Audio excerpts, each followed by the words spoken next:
Hello, book lovers. I'm Peg, and welcome to my channel. Well, today's the day that the National Book Award Association announces their shortlist, and I'm here to go over the rest of the long list with you and announce what my picks are, my 5 picks for the shortlist, and see if I get any of. I agree with any of them that the jury selects. Okay, first of all, in other bookish news, the Nobel Prize for Literature is going to be presented tomorrow, Thursday. There's been quite a lot of talk about this. As you probably know, last year there was a big fiasco when it was presented to announced that Bob Dylan had won, and he was not real sociable about accepting it and giving the required speech, etc. So I just imagine this year is going to be a pretty traditional choice, but I'm anxious to see what it is. And of course, usually the Nobel Prize winners has some translations that in English that we can go ahead and read, so we'll see on that. Okay, as I said today, the National Book Award five shortlist, 5 long shortlist will be announced. Now, I have no idea when it's announced. They suddenly just publish it, so I've been very careful this morning not to look online in case it's already out, because I want to give my picks without any other opinions. So I'll start looking once this is done. Which brings up another subject. Talking about book prizes, which I love them all. In England, when they have book prizes, they have big parties when they announce the winner for sure, and even the short list, and either at a bookstore, at some other nicer venue in London. And it's so fun because some of our more famous booktubers get invited to them, and then they give full reports. And even sometimes the speeches from them are on YouTube. So one can be a lot more aware of what's going on there and at least know what time it's going to be announced. So anyway, but I'll stand by, and I guess I'll find out sometime today. Okay, before we want to tell you my 5 picks for the short list, I'm going to go through the rest of them that I haven't gotten to in the long list. I did have a part 1 a few days ago that I've linked at the bottom, where I talked about the prize in general and went over a few of my picks. So I'm here to do the rest of them, and I'm going to start with what I consider the least likely to make the short list. Okay, the first one is called Miss Burma. Oh, straighten up. And it's written by Charmaine Craig. Now, this had all the hallmarks of being a book I would really like. It takes place in Burma. It's actually based on a true story. The author's mother and grandparents during the Burmese Civil War, etc. And I really like books about Asia. I spent a lot of time in Asia, so I can relate to at least the setting of them. And I really thought I would like it. Incidentally, I do have my Asian necklace on today, also showing my cat love. I don't know if you can see it's a cat. Anyway, so I thought I'd really like it, at least the atmosphere and the setting. And also, of course, it's timely, as there are still civil wars and ethnic minorities problems in Burma. And this is what her parents and grandmother especially were involved in. And so I got it from the library, and I started reading, and really, I just could not relate. I could not get through the few first pages. The writing just seemed so stilted and stiff and bloated, and I realize this is just my opinion, and I would be glad to hear any other viewpoints on this. But to me, it just seemed like a definite no that I had to, what do they call, bail on before finishing. It's well back to the library now. Okay, So that and another one I talked about in the part two or part one are my only really definitely no in my mind that I don't want to see them on the short list. So the rest I'll get to my maybes first before I get to my 5 picks. So of my maybes, there's oh, here it is. There is The Leavers by Lisa Coe. And this takes place in fairly modern day times in New York City and involves a family of Chinese immigrants, undocumented immigrants, I will say, and really gives a great picture of the life, the problems they face. And it's told through a young boy's point of view, at least to start with. And his mother is an undocumented alien who works at a nail place or something, and she goes to work one day and never returns and doesn't return. And because of their legal situation, they can't really go to the police or feel they can't. And it goes on through his life, wondering where his mother went, wondering what happened to him.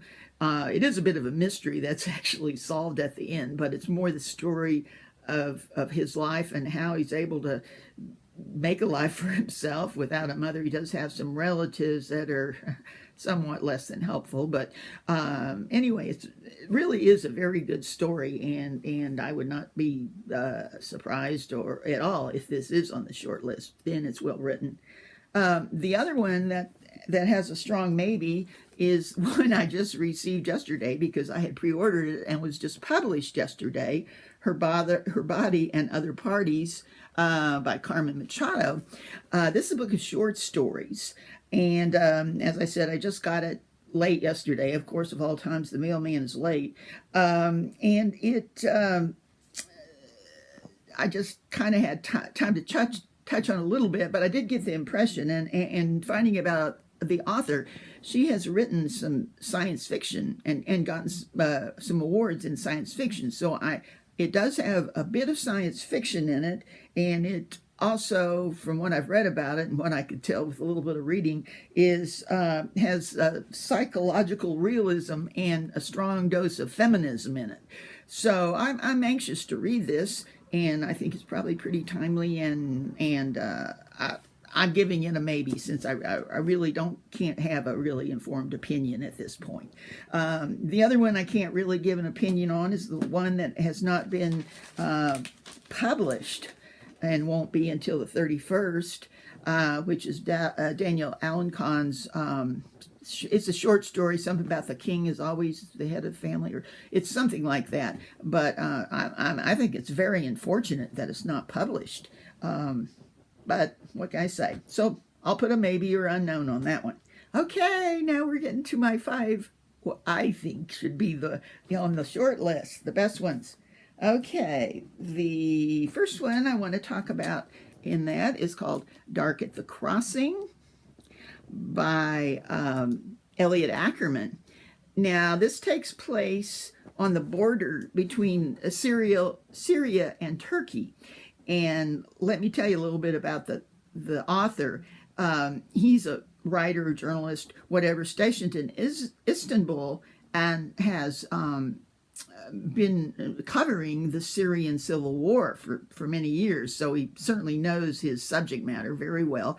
Also, he was evidently a Marine and did many tours in Iraq and Afghanistan. And so I thought that was interesting. As I said, this takes place on the border between Syria and Turkey, which he certainly gives a good setting for and defines and characterizes really well.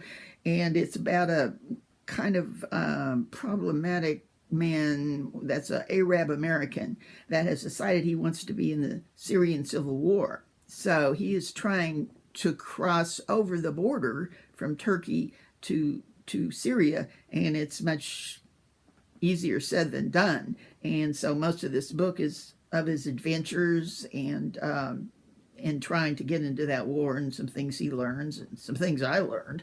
So I thought it was very well written, great writing, lyrical.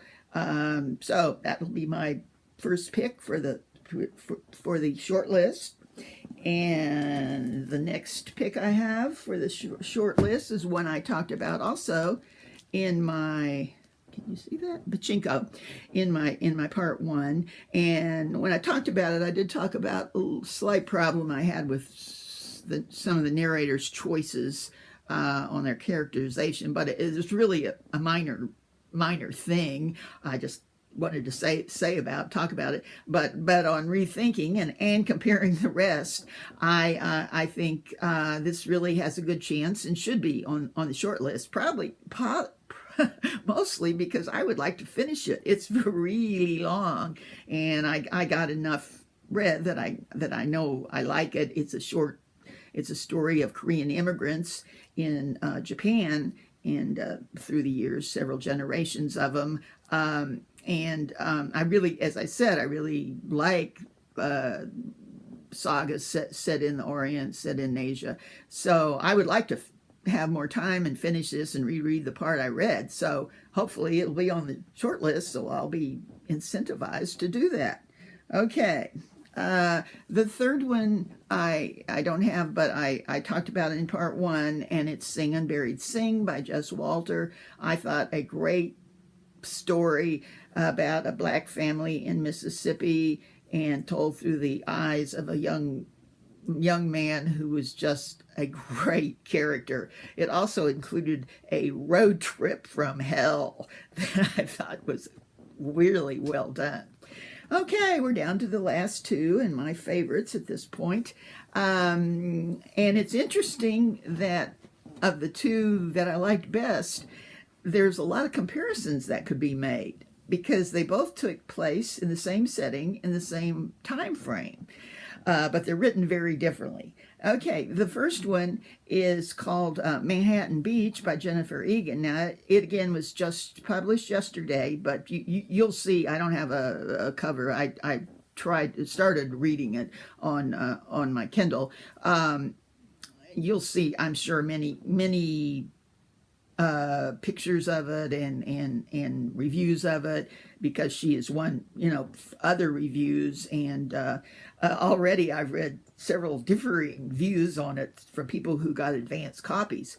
But I'm really liking it so far. It's the story takes place in the 1930s of a New York City family, told through the eyes of the young daughter in it, and her father is somehow involved with the Union and shady doings during the Depression, and she gets involved in it, and it proves to be very interesting, of a quite interesting time and place.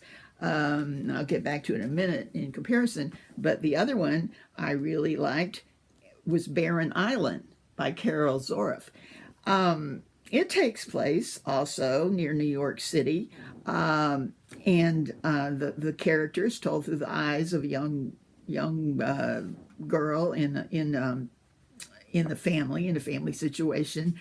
And this one is quite interesting. Is they live on Barren Island, which I'm not really familiar with to know if it still exists or ever existed. I don't know, but it's the island where they take all the dead animals from New York City, and there's a glue factory there, and brings them all to, what do you call it, render into glue. And because her father's an immigrant, he has a very hard time getting a job, so he finally does get a job here, and they have living quarters for the families that work there.